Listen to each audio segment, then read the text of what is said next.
Thank you for the game.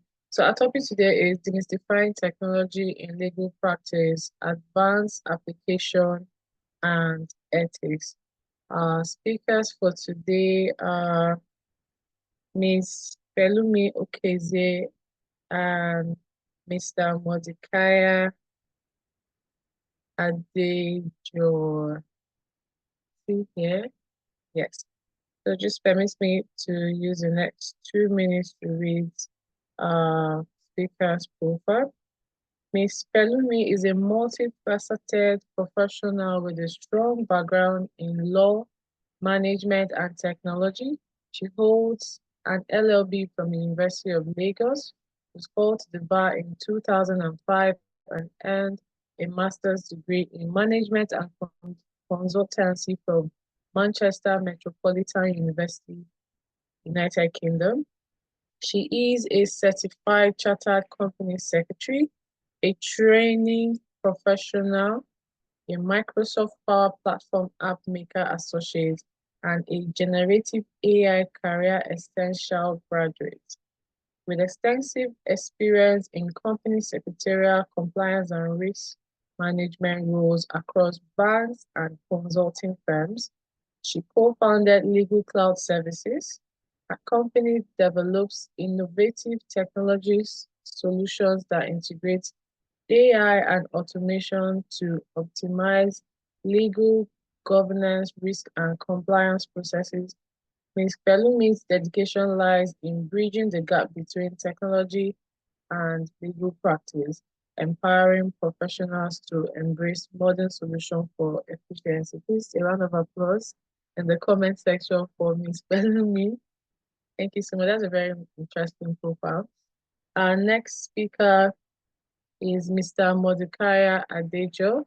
He is a dynamic Nigerian business lawyer and the managing partner of Mishai and Mordecai, a forward-thinking law firm headquarters in Lagos, Nigeria, with a specialized focus on intellectual property and technology law. Mordecai's career is defined by his ability to seamlessly integrate technological innovations with legal strategy, offering practical solutions that empower clients across industries such as finance, technology, and healthcare to navigate the complexity of the digital world. At Mishai and Mordecai, a firm he co-founded to prioritize client-centric and goal-oriented services, he has cultivated a team of globally trained lawyers who leverage technology to deliver cutting-edge legal services. He's a thought leader. He was also, which also earned him his recognition as an astute business lawyer by CIO Views magazine, and also featured on the cover of Time Iconic magazine. And that brings me to the end of the profile reading of our speakers. Please, a round of applause for me, Mr. Mordecai as well. Okay, so we'll kick off with the first questions for today, and I'll be directing it to Ms. Pelumi. Ms. Pelumi, can you hear me? Yes, I can hear you.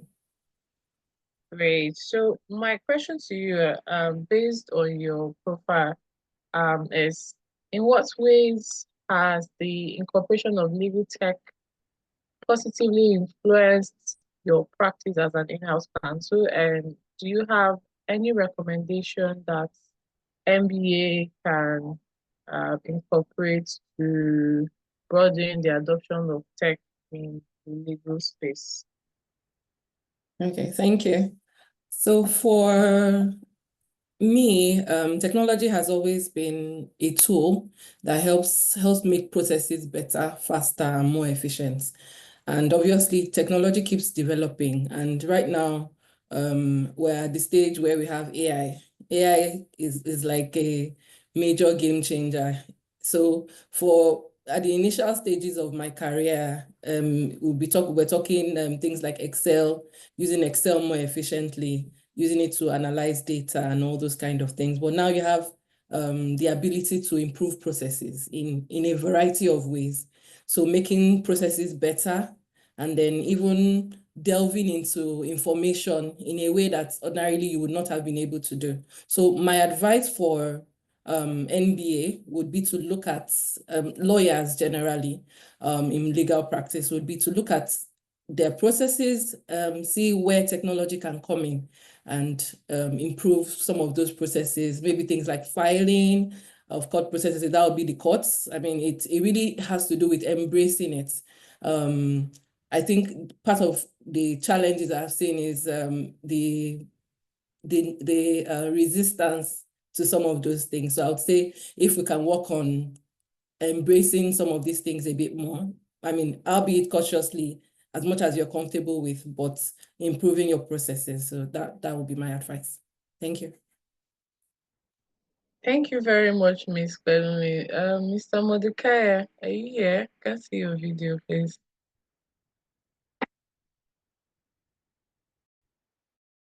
Yes, I am.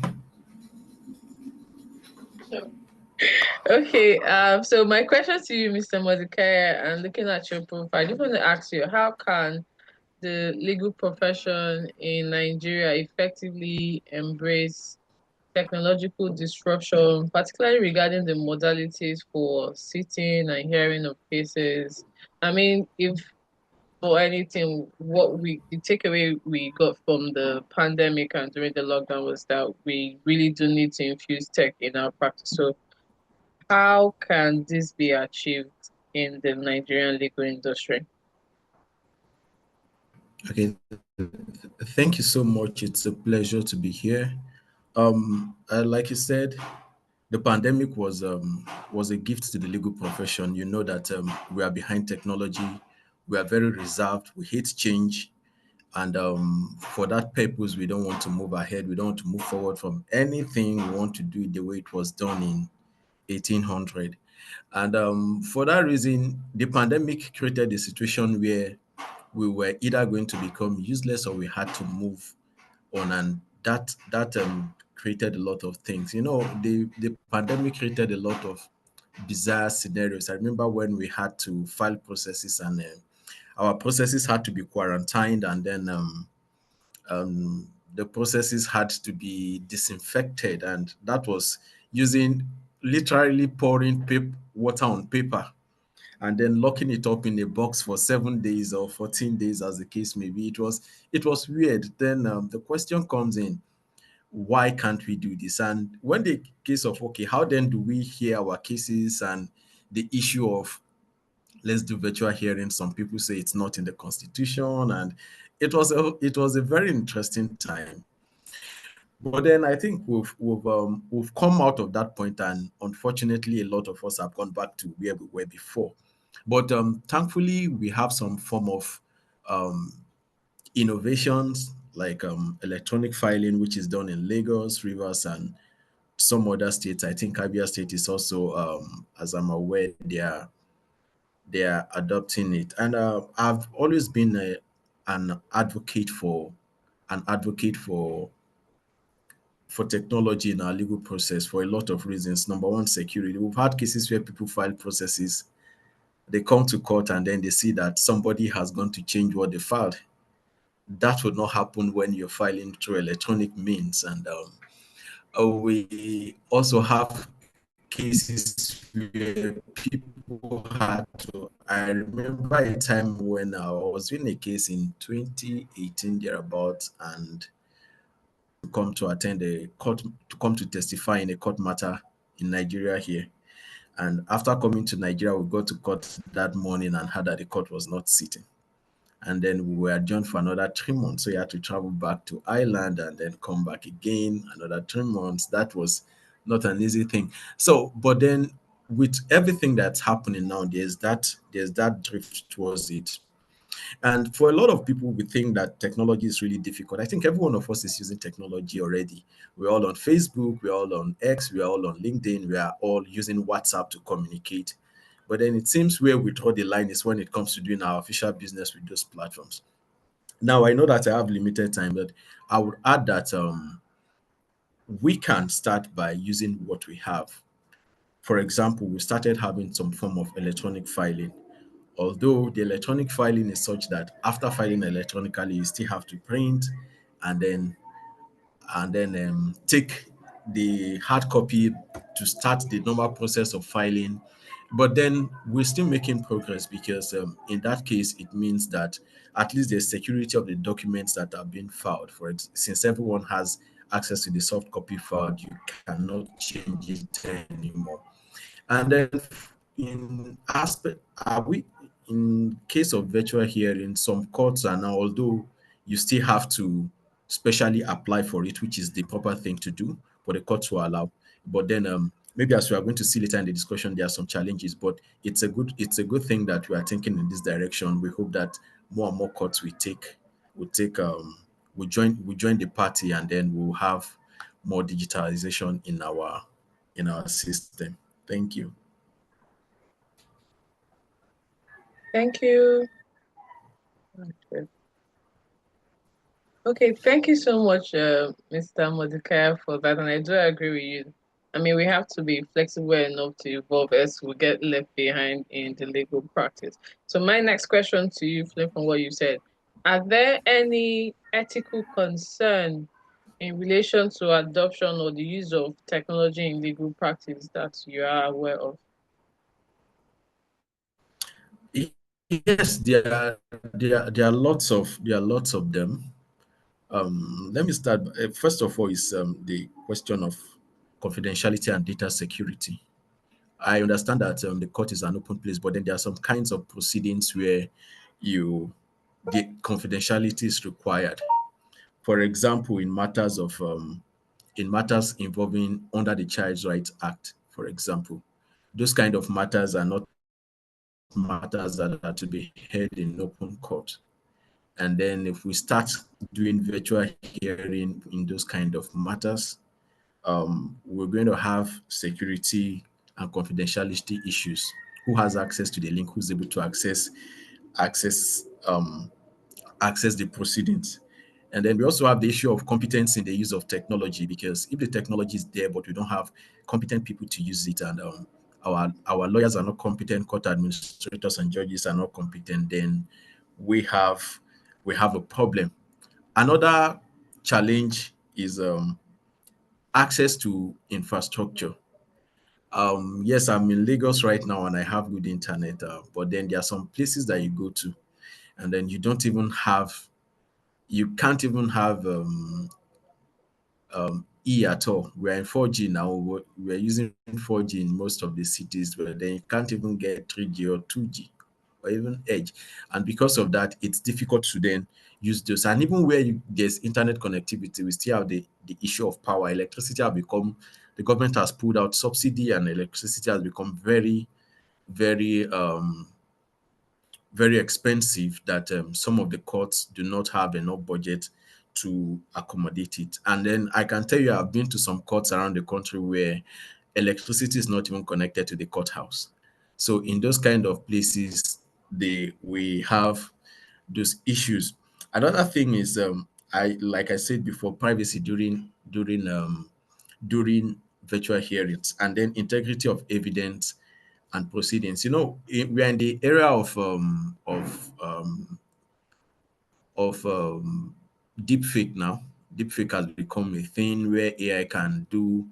Could we have a situation where somebody is trying to give evidence and then the connection is intercepted, and then some AI is used to generate to present to the court as if it's that person, and then the AI now gets to say something different from what this person would have said.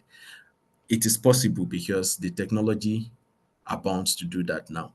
So those are some of the issues. And another thing again is, you remember this thing they say in court: all other witnesses in this matter should be out of court and out of hearing. Now with technology, it's difficult to keep anybody out of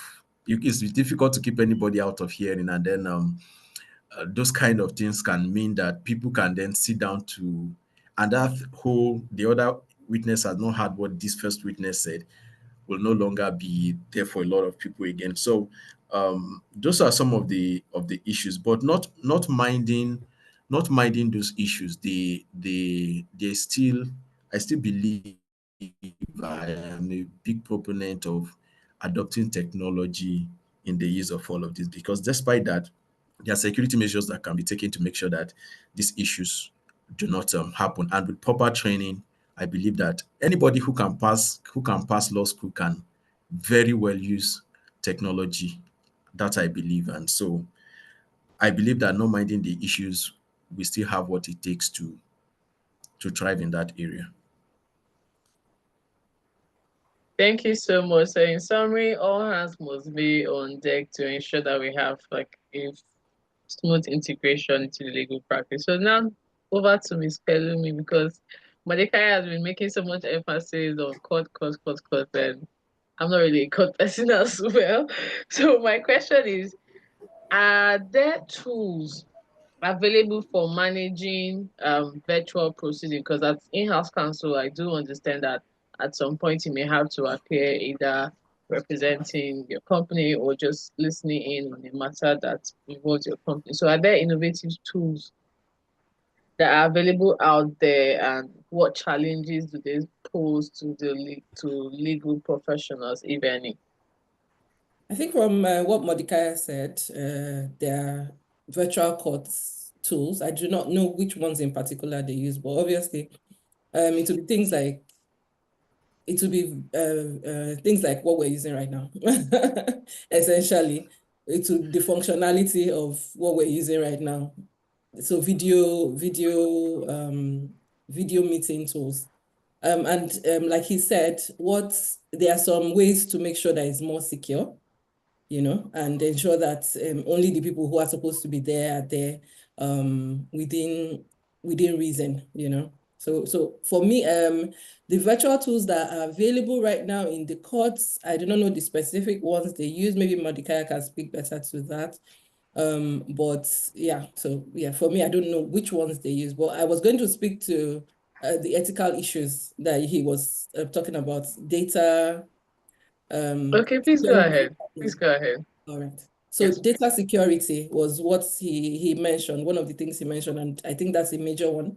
So, but I will take it from the angle of when people are using some of these, for instance, AI tools, and you are uploading it with data that might be sensitive.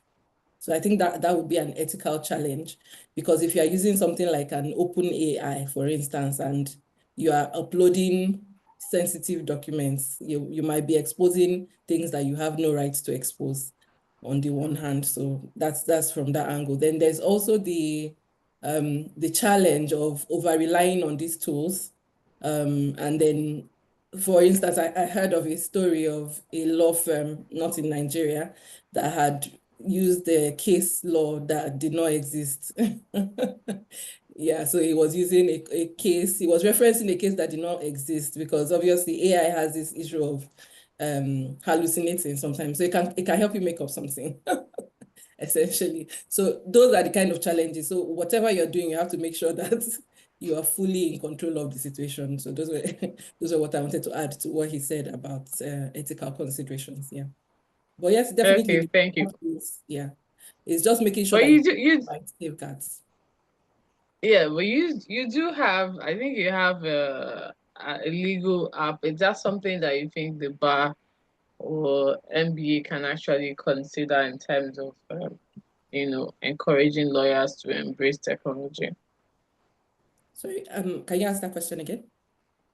Okay, so I was saying, based on I think you have your legal cloud services. Is this something that you think MBA can also use to actually encourage lawyers to embrace technology? Yes, definitely. So what we do is we build a lot of these things on Microsoft, and Microsoft is what a lot of people use as their email. So you would be surprised at the amount of technology you have access to just by having a Microsoft email. So yes, definitely. It's just to look at what are your processes and then look through. It will be a collaborative effort to identify those things. There's no one that can know your process more than you as the NBA person. So yes, definitely. It's definitely a Okay. possibility. Yes. Okay, Okay, thank you so very sorry, much. Rita. Let me come in and add something. Okay, Yes, thanks. yes, I am a call person, Mr. Mordecai, I but think you're on 2G right now because your network is I am buffering. also If you can hear me, more outside the court system. And when we talk, I can hear you. Can you hear me? it's better now. You were on 2G a few seconds ago. Oh, okay. Those are the challenges we're talking about. Okay, please carry on. Yes. So talking about some of these tools that can be used, and when we talk about bringing technology, some people think we start thinking from the angle of, oh, we're using a whole lot of things. We start thinking about the big applications, the bank breaking applications. But people can start just like you said, Microsoft. And then if you don't want to use Microsoft, because everything Microsoft you have to pay money. But assuming you don't even want to do that, Google gives you the option where you can get many of these things without paying the money. For example, I speak about one thing. I tell people, I was somewhere one time, and then we had to quickly prepare a process. I was working with a law firm in that city where I went to, and we had to quickly prepare a process. So people had to work on different parts of it. And the idea was you write here, you write here, you write there, and then we merge everything as one document on somebody's computer. And I said, why? We could just use, and then I created a a document on Google Docs, and I shared with them, and I say, hey, this is a link. Everybody start working. We're all working in one place. We can finish. And then they're like, is it? I said, very easy. And when we were done, the whole document was ready. There was no need for anybody going here, anybody going there. And it makes everything very easy. I see some lawyers who, in the middle of a transaction, we want to discuss documents, and then they send a 30 pages PDF document to you to review. So you are supposed to, some of them will send a PDF document. So you are supposed to convert it to Word, finish reviewing, make your input, convert it to PDF, and send to them. So that means that every single time there's an input from the other party, you have to read the entire document to be sure that the person has not changed something that you all agreed on earlier. But then with Google Docs, I'm using Google Docs because you can use it for free. You don't need a premium version like unlike Microsoft. With Google Docs, a lot of people, your entire team can be working on that. And when you're having a transaction with another team, you can easily send this document. If there's any input, you know what exactly the input the person made, any recommendation, and that makes things a lot easier to use. And even when it comes to execution of documents, some people are going to tell you, oh, come to my office to come and execute. There are better ways to execute now.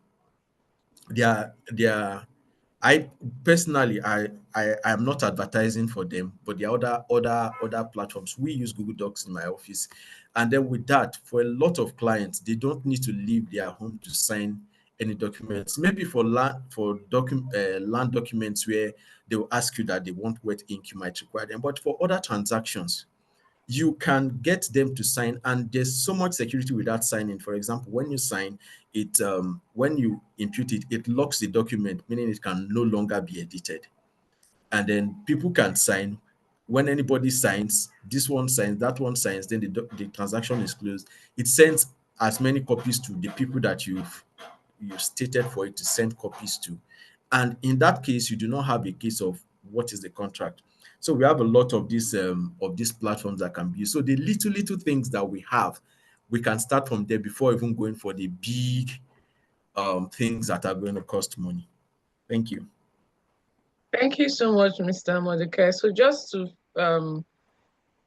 follow up on what Ms. Pelumi had mentioned in relation to the AI citing cases. So my question to you would be, how can or to what extent should a lawyer be held accountable for errors or oversights that result from the use of technological tools, either for contract drafting, reviews, or any other thing that we use those tech platforms and available tools for? Okay. So my answer would be 100%. Fully responsible.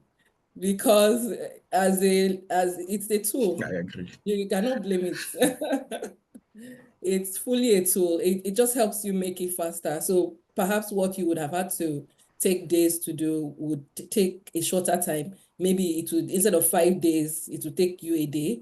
But that day you would have to make sure you're looking through everything, you're looking through the references. So you would, if you're going to use so I know that there are some research tools. People like Law Pavilion have research tools. I don't know to what extent. Yeah. So they whatever tool you're using, you need to make sure that it has reference links so that you can actually check, okay, what does this document actually say? So it has summarized it, but you have to still go back and look at the document and see and make sure that you are checking from the source. So it's the 100%. You're fully responsible for whatever the technology tool does. So that's why you have to be more careful, but at least it will help you get off the ground and go faster. That's the advantage it brings.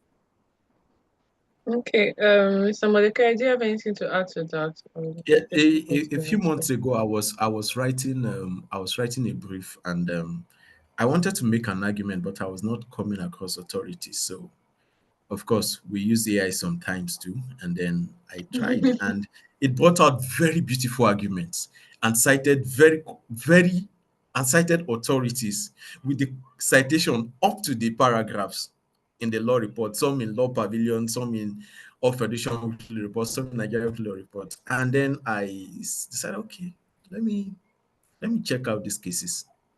Now, there were two things. Number one, the cases that actually existed, none of them said what Almighty AI said they said. And then it was only one that I found existed, and the other ones were just made up cases. But the arguments were compelling, right? And so from that period, yes, I always go to check cases that are relied on by the other party in. But then I now have to look extra because many times now, a lot of lawyers are going to be citing cases that don't exist because AI told them to. So you have to do that. And there was another time that I was supposed to send a memo to somebody on a process, and um so I used AI. It sounded beautiful and everything. I should have done my own, confirm what AI said.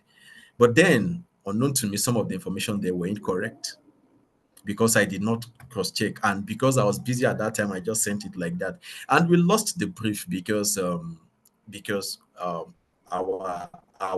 information was not as correct as it could be.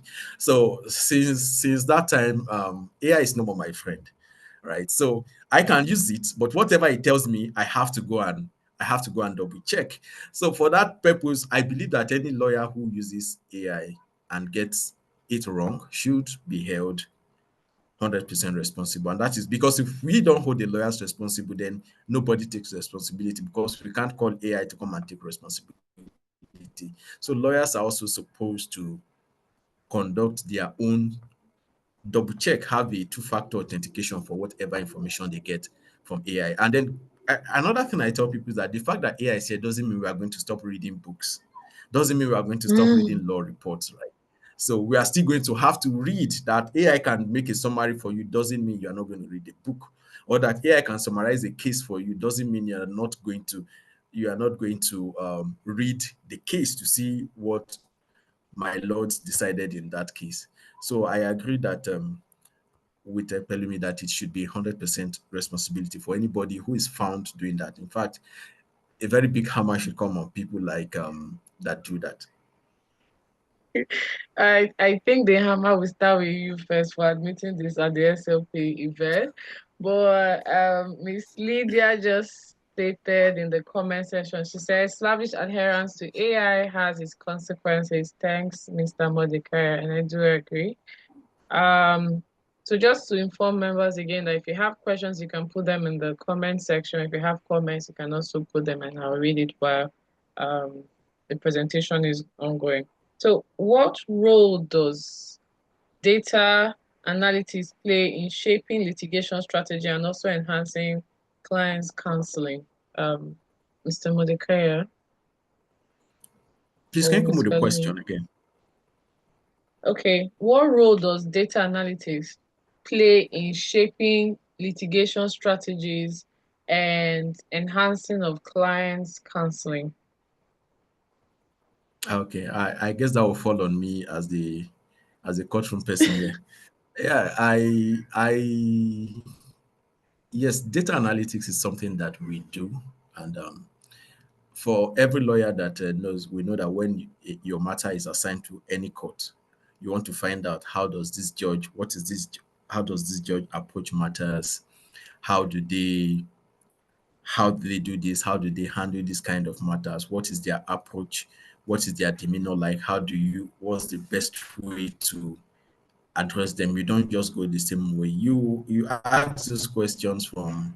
Unfortunately, here we don't have anybody who has invested in getting those kind of data for us. So you get those kind of data from either other lawyers and who have been before that court, from registrars, or and those are the kind of places you get them. If they are in the superior courts, you can see you can read some of their how have these people decided in the past. Although, so recently we were writing an appellate brief at the Court of Appeal, and then we on a certain issue that we wanted, we were not very sure how the court was going to decide. We got the names of all the justices of in that division, and then we started searching for cases where they had decided on that issue in the past. Luckily for us, we were able to get a number of decisions by the presiding justice in that division on that issue, a number of them, and in all of those points, he took a certain direction, and then we knew what his thinking would be in that kind of case. But then there's now the need for us to have this kind of thing with technology coming about. There's the need. I don't need to, if my matter is assigned to court 5, I don't need to go about looking for lawyers that have been in court 5 before I can know how this judge behaves. We can start having those kind of information somewhere. I recently thought about the idea of having a platform where lawyers can give review of their experiences in court. So those kind of reviews can help to then shape to for us to know um, how judges behave. So even if it's in the High Court or the Federal High Court or the National Industrial Court, those ones where their cases are not reported, you can also upload your judgment to that place.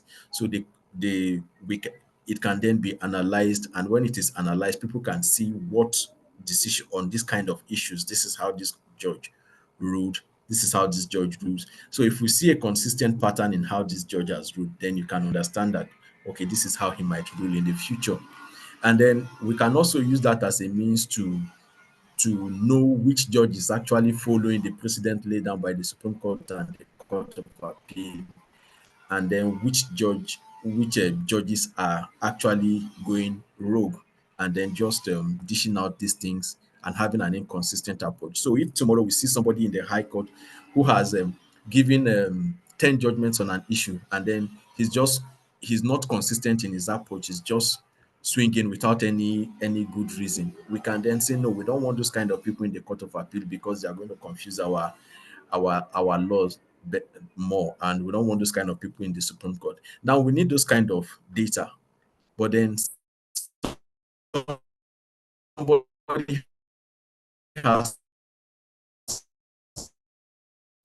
to invest in doing it. And I want to, sorry, let me drag us back a little. One reason why for for research purposes, AI might we have their data on the internet, so AI cannot access Law Pavilion's data except the cases that have been cited and people have reacted to, or the few that Law Pavilion has ever posted on the internet.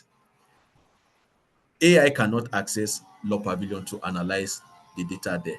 Same thing with Nigerian Weekly Law Report. So, except their information is available to the AI platforms to analyze, we will still have a situation where AI will just be generating fake cases for us, as has been seen. Yeah, so I believe that data analytics is very important. On that, we are told to know your judge, and you can only know your judge based on how the judge has acted in the past. So it is important for us to have this kind of thing. Are there digital platforms to do that now? In our country, no. In some other countries, yes, but in our country, no. Hopefully, somebody takes the challenge, and then Pelumi, you are in innovations. Maybe you can take and then build something like that. I can consult for you if you choose to build that, and then we can have a place where we get data on judges and the kind of decisions they make. Thank you. Thank you so much, Mr. Mordecai. You do realize that we are.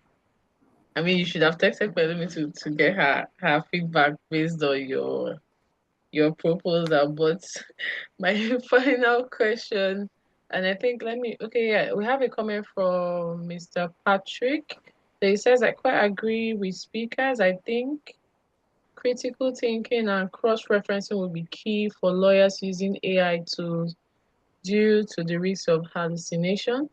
Lawyers also need to know that these tools are trained on Western data, so relying on them for tasks that require an understanding of local context and regulation might be risky unless we fine-tune the AI tools to avoid inaccuracies by sharing documents containing our own research on an issue and data with the tools with instructions to generate response from the shared resources. From shared resources, that's one way to mitigate hallucination. Thank you very much, Mr. Patrick, for your contribution. So my next question to both Ms. Pelumi and Mr. Mordecai is, are there emerging career opportunities that lawyers can explore as a result of the integration of legal tech into practice? Ms. Pelumi, Mr. Mordecai. Okay. There are quite a number of new emerging roles. I think people are beginning to realize that technology and improving processes is important. So you have roles in things like legal operations for in-house, in places like when it comes to court-related places. I wouldn't say they are emerging, but they can potentially be emerging, where you have people who actually go through court processes and then come up with ways to improve those processes. And who better to do it than a lawyer who understands the law, because people who are not lawyers would not even be allowed in at all. So yes, definitely there are emerging roles that lawyers should take up. But if you have lawyers who would step up to the game, then they would have that opportunity to be an open market for them. They'll be able to distinguish themselves in those fields. But if the lawyers don't step up, it means that you'd have to get technologists to come in those roles. But I think those roles are more suitable for lawyers. Yes. So a lot of those that have to do with technology improvement, process improvements, legal operations, analysis, data analysis. So you could have a lawyer who is managing the analysis for cases in a law firm, potentially. Yeah, so there are so many things that can come out of that. But it will take getting additional understanding of these things and then being able to position yourself properly so that you would have that advantage to even sell yourself better in some of these roles. Yes. Thank you very much, Ms. Pelumi. Mr. Mordecai, and to participants, if you have questions or comments, please don't forget you can always share them in the comment section. But we'll soon be wrapping up. If you have a question, please indicate by raising your hand or you put your question in the comments box. Mr. Mordecai, your comment, please. Okay, when we talk about emerging era, I think it's emerging for every one of us. The judges, the senior advocates, and every lawyer in-house everywhere. We all need to learn how to use these things because we need an ecosystem of people who are proficient in using these systems. And because of that, I don't think it's something that some people should take up of, oh, I am an expert in using legal technology. it's something that every one of us should be able to use, and that is why it's important for every one of us to learn to use these resources. Thankfully, there are a number of things that are coming up, and then the whole aim is to make it for those who want to go into. If you are not a technologist, like Pelumi said, it might be difficult for you to start bringing up innovations in this area. But then some of those who have the drive and who have the time and the resources can learn to work in these spaces. There are lots of ways that you can work in building, but you can't just because you're a lawyer be able to build legal tech solutions. You have to learn how to build technology on its own. So, but aside that, those of us who are, every single one of us needs to learn how to use these platforms. And then, like I said, it can start from how you use your WhatsApp group to communicate with your team members instead of how you use Google Docs, how you use Microsoft emails, and all of those things. I'm also happy that the NBA has introduced some form of digital stamp and seal. I have been a proponent for that since as early as 2017, shortly after I was called, about 2 years after I was called, and I have been speaking about the need for it because what we have now, if we have a stamp and seal that is not verifiable in this year and age, it doesn't make sense. But then I'm happy that we are now beginning to have electronic and digital stamp and seal, and then I believe that if we all put in our best to do this, we are going to see. For us as a firm at Michelle and Mordecai, this has greatly improved our process. It has made the way we work very easy. We're able to work on the go. You don't have to be at a certain place before you can work. You're able to access almost every file from a secure device when you need them at anywhere you are. And that makes it easy for us to be able to serve our clients in in the best way possible. And I believe that if other law firms start embracing that, and then we all as an ecosystem start working to build it, legal practice will become easier, and then it will become more profitable for every one of us. Thank you, Thank Mr. Mordecai, for that contribution. So we have two questions from Mr. Patrick before I ask my question. So his question is there a disclosure obligation on a lawyer to inform clients when AI tools have been used for legal work, considering the RPC is silent on this? And then the second one is, do we need a technical understanding of these technologies to gain a legal specialty in this tech field? So Ms. Pelumi and Ms. Mordecai, over to you guys.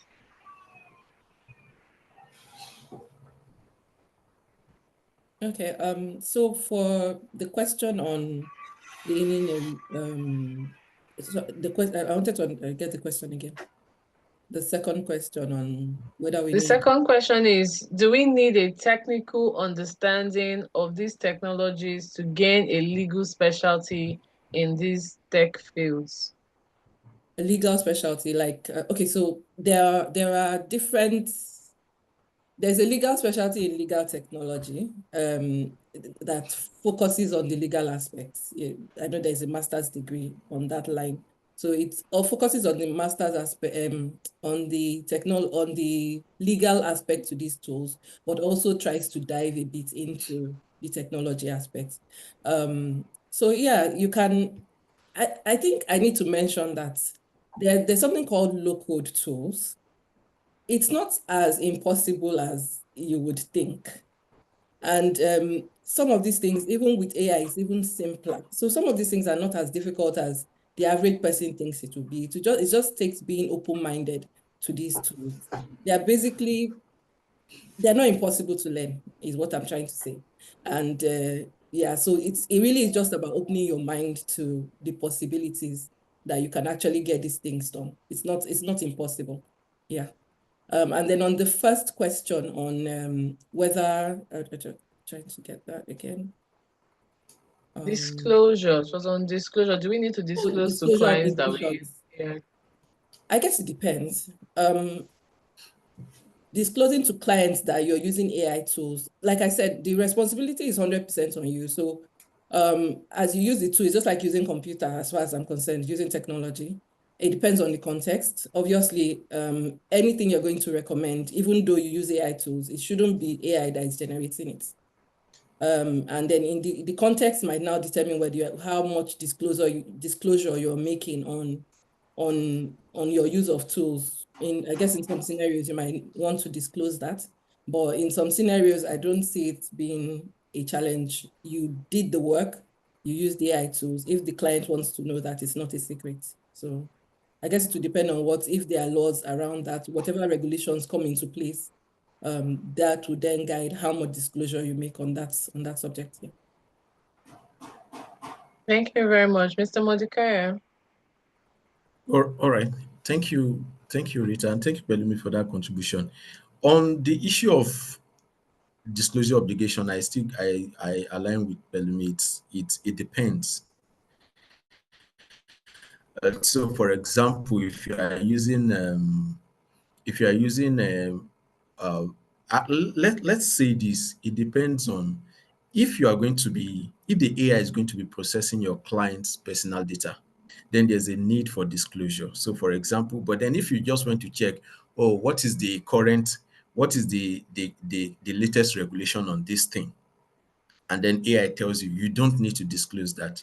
Or, for example, if you prepared a process and then you just use an AI grammar check that is not copying anything, just checking your grammar and then it's leaving, you don't need to disclose. But if in the use of the AI, there's a need for the AI to process the personal data of your client, then in that case, there's an obligation, a disclosure obligation for that client. And then if you are using those kind of systems, what you need to do is that you have to make it part of your privacy policy, which you would notify your client about. And then in your letter of engagement with that client, you notify the client that, oh, this is our privacy policy.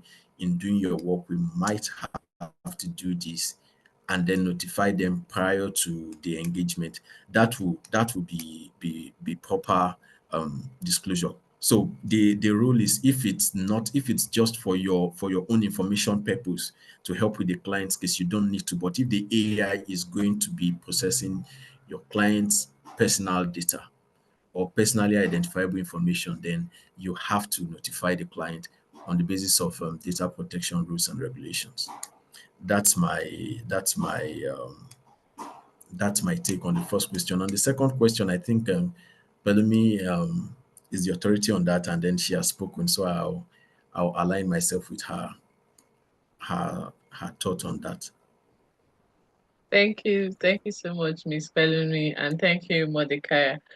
Just to mention that the SLP had come up with a guideline for the use of artificial intelligence in the legal practice. So you can check the website for guidance on that if you have more questions on disclosures and how to use emerging tech like AI. So I don't see any other question in the comment section, but I believe we've come to the end of today's section. But before we close, Ms. Pelumi and Mr. Mordecai, do you guys have any final comments before we wrap up?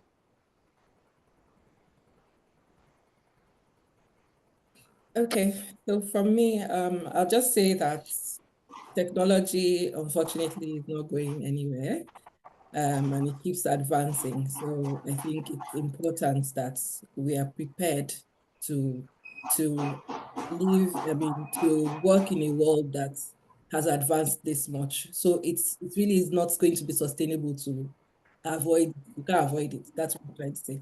So I think the sooner we start trying to adapt, even if it's slowly, to these technologies, the better. Thank you. I think Thank I see you some very hands much. raised. Yeah, I also see a very interesting question. So I think I'll take Mr. Charles first, and then we'll ask the question in the comment section, and also let the vice chair make a comment. Charles, can you put on your mic and ask your question or make your comment? Mr. Charles? Okay. Okay, I think, okay. Good afternoon. Thank you. Mine is not a question. My name is Charles Ajua SAN. Just to say that I joined some 37 minutes late. That's because of the Body of Ventures event which we had. But so far, so good. I followed the discussions, the question, the answers, and all. And I must commend the presenter and everybody. I've also had a similar experience, even from my juniors, on this AI matter. And in fact, at yesterday's Body of Ventures meeting on ethics, it was one of the topics that was discussed yesterday, the sideline. And I want to commend the section of legal practice for this program. And I've also learned from the discussion. And I just say, let me say, want to say a commendation. Thank you very much. Thank you, Leonard Silk. Thank you, Leonard Silk. Ms. Inemesi, do you want to make your comment and before I read the question in the comments box? I would like you to just read the question so that I can just make my comments at the end of the session, if that's okay.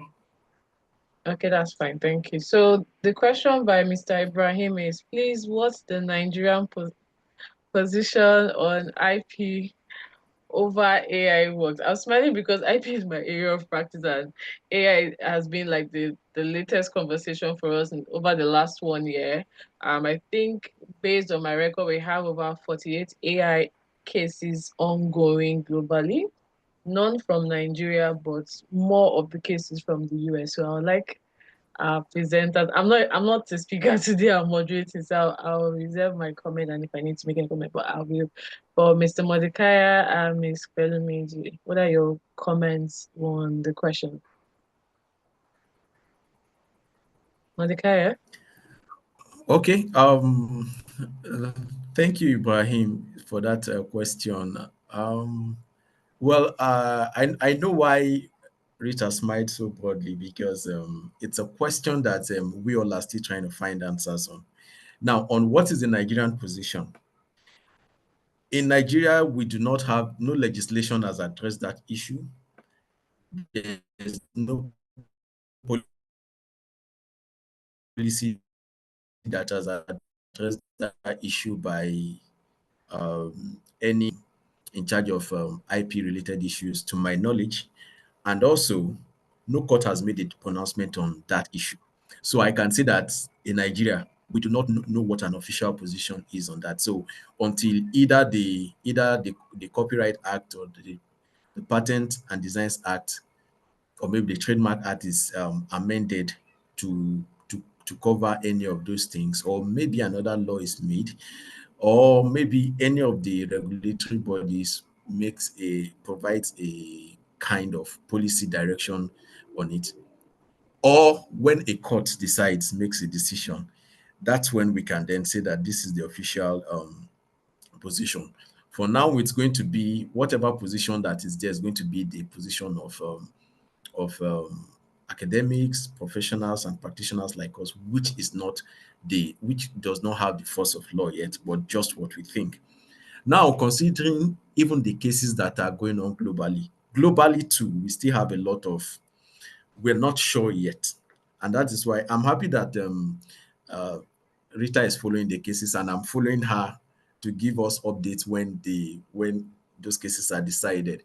But right now and at this moment, we cannot tell you that there's an official position.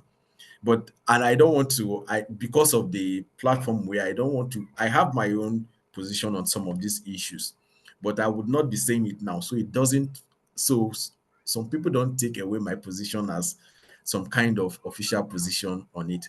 But then if I have to argue these things before a court, I know what line of argument, as an amicus, of course, I know what line my argument will go.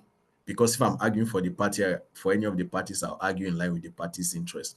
But as an amicus, I know what position I'll take. But I wouldn't want to say that now, so people don't take it away as some form of official policy. Thank you. Thank you very much, Mr. Mordecai. Ms. Pelumi, do you want to add a word or two? Or do we? Okay. No, I think he has covered it exhaustively. There's no actual great. question at the moment. It's still, I mean, AI is so fast. everyone is playing catch up, even around the world. So, I mean, yeah, the European Union has come up with a policy on AI, but a lot of countries don't yet have some of those policies. So, yeah, we watch and find out what that position would be. Thank you very much for your contribution. So, Mr. Isibo says, would you say it falls under fair use, or that the position relied on to use people's IP or OCINT? So for what I would say to that is, under Nigeria, we have it's fair dealing for Nigeria, not fair use. Fair use is applicable to the US, even though the principles are similar. But with regards to AI, I think I'll tilt more towards what Mr. Mordecai said. We don't have a position. But if you look at it from the aspect of online content, I think Section 54 will come into place, and Section 51, which is on technological protection measures, rights management information, and notice to take down. That's too much I can say. So, Mordecai, do we move on from this, or does Miss Nemesis make a comment before we? I think we are being pushed from legal tech to IP To proper now. I think Ivy, we should leave the yeah, conversations, because if we start, it's going to take us out of the scope of this series. totally agree, totally agree. But thank you so much, and Mr. Isiba, I hope that answers your question. Miss Nemesis, would you like to make your comment now?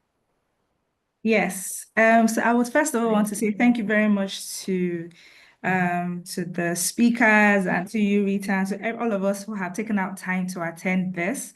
It's very encouraging that we have a lot of people on the call, a lot of people who are asking active questions and being very interested. No longer is it the situation where people are burying their head in the sand and acting like AI is not yet a problem.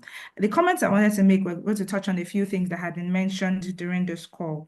One would be on the fact that was raised up that a lot of the cases on artificial intelligence are not from Nigeria. It also behooves to speak to the fact that a lot of Nigerians and Nigerian legal system or lawyers are really on the user end of things. I think that one of the takeaways from this webinar today should be to let us know that we need to go a little bit beyond that. So, and I'll give a few pointers for us to be able to take home and, quote unquote, let's call it homework. What are the AI tools that we use today? Let's start with ChatGPT. Do we know about prompt engineering? If we do, how do you execute your prompt engineering? How do you engineer your prompting to ensure that if we are 50 lawyers or 100 lawyers asking ChatGPT or DeepSeek or any of the other AI tools to generate information for us, we know that as varied as our faces are, that's how varied the ChatGPT would also generate information for you. So how do we improve ourselves as lawyers in prompt engineering? So that should be the first homework that I would, with the permission of our senior advocates and my senior colleagues here, for us to go back and do. So it's not just for us to attend these webinars and spend our time here. What is our one practical thing that we're going to go home to do? I would encourage all of us, please search up prompt engineering. Google is your friend. What is prompt engineering? And I'll give examples. If you are supposed to search up how to write let's say how to write a memo to let's say an international organization who has their headquarters in Berlin on a particular topic, for example. A regular lawyer may just say to me, to ChatGPT, please write a memo for me to so company, blah, blah, blah, blah, blah. That's not how to do it, or that will give you basics. What you should do is, first of all, introduce who you are to ChatGPT. I am a lawyer of 10 years worth of experience. I am the sole practitioner on this, and I have been briefed in this particular area. I would like you to do this, this, this. This is the language I would like you to speak in. For example, I would like you to use simple language so that my client can understand. I would like you to use a lot of legalese. So your prompt has to be interesting. When you put that into ChatGPT, and ChatGPT gives you a result, even though it looks fantastic to you, don't just accept it as fact. Take what it has given to you, reward it. Don't insert it back into ChatGPT or DeepSeek or any of the other AI tools.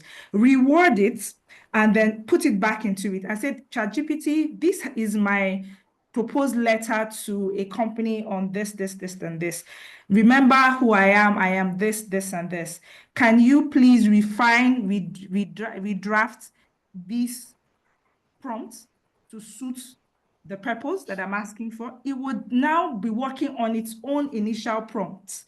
So these are just certain things that I want us to be able to go home and initiate immediately. That's for us using on AI tools. The second one I wanted to mention was on the comments that Mr. Mordecai made about any one of us here being willing to take up the challenge to, for example, generate data. Now, I don't know if we have researched it, but data is actually the new oil. I know that the Nigerian Bar Association, SLP, has been talking about this for 2 years, 3 years. I'm privileged to serve as the vice chairperson here, but even way before our time, the SLP has been pushing this. Now, if data is the new gold, and Mr. Mordecai has mentioned to a group of lawyers that I'm hoping that somebody here takes up that innovation. Is there a particular budget that our law firms are putting to R&D, research and development? Are we willing to say, let us start on something that is as simple and as free as Google Drive? Every time you go to court, let's start from our own legal practitioners in our law firm. Give me your own impression, because AI is only a compilation of various impressions across the internet. Can we start from that? If we are unwilling or we think we are unable, can I let us know that there's a lot of money to be made? Once you control data, you control the new oil. That is the second point I wanted to make. So that is the homework. I would like everybody who is a courtroom lawyer here to please go back and put back down your own impressions of this particular judge, your impressions of particular lawyers. It's your opinion, it's your impression, it's your intellectual property. If you're able to build that and scale it, it now becomes a scalable business that international organizations will want to do business with you. Thirdly, I would like to also mention, I hope I'm not taking up so much of our time, but I just felt like it was important to mention this. So just give me 1 more minute, please. I would like to also mention the concept of AI tools. And the feedback that we get from a lot of lawyers is, oh, it's very interesting, we want to be a part of it. But we really have not seen data where lawyers have been given the opportunity to pay for a service in order to earn a certification or in order to become actual, AI consultants in that area. I'll speak to this because I'm not just a lawyer in Nigeria and I'm an artificial intelligence consultant. So if I get into the room as an AI consultant, I'm able to speak the language of most of my clients are not Nigerian. So I'm able to speak their language. I'm able to understand where they are in building their artificial intelligence, what it happens to, for example, cybersecurity. And I'm able to speak to that. Now, when they need legal services, I didn't say if, because every business needs us. When they need legal services, guess what they'll be looking for? We want a lawyer who understands our business, right? So it's one of the best things that I would like to urge lawyers today to go back to say, look, what are the certifications that I can do and then how much am I going to budget for? You don't have to rush it. You can take it towards the end of the year. My certifications, I pile them up over a few years. And I'll give examples so that we can go home today with actual things that we want to implement immediately. Get on EDX, Coursera, and search up data analytics and the law. Get on I think it's blockchain.com, if I'm correct. I'm not sure if it's a .com or .ai. And you search up artificial intelligence and the law. You get on, there's also a certification called, for artificial intelligence consultants. You don't need to know the codes. Let me just tell us that. You don't need to know the codes, but we must learn to distinguish ourselves in order for us to be able to bring something to the table other than conversations. Let's start building, and not even Law Pavilion that we're talking about was not built by a lawyer. The question now goes back to you, and I'll end with this. Why can't lawyers generate their own applications for others to come in and use? Thank you very much for the opportunity for me to make my comments. Thank you so much, Miss Inemesit, and I do agree with you on, capacity building and how we need to be intentional. I think, or not, I think the current conversation right now within the US AI space is people are building AI agents. That's what they are being called. So I think we should also look that up. There used to be a popular course that is recommended for lawyers that was I think it was Harvard that was organizing it. It was called the CS50. I believe they now have CS50 and AI law. So you can also check that out, another emerging areas. Ms. Bellamy, you want to say something before we conclude? Yes, just to mention that some of these courses are even free. So it's just a matter of looking for them and doing them. Some of them are actually free to do, and then it gives you this knowledge, and then you can start from there. Thank you so much. So we have another comment from Mr. Patrick. Please give me. So he says, fantastic points in MSIT. Prompt engineering is a game changer for quality responses. I can say that from my personal experience before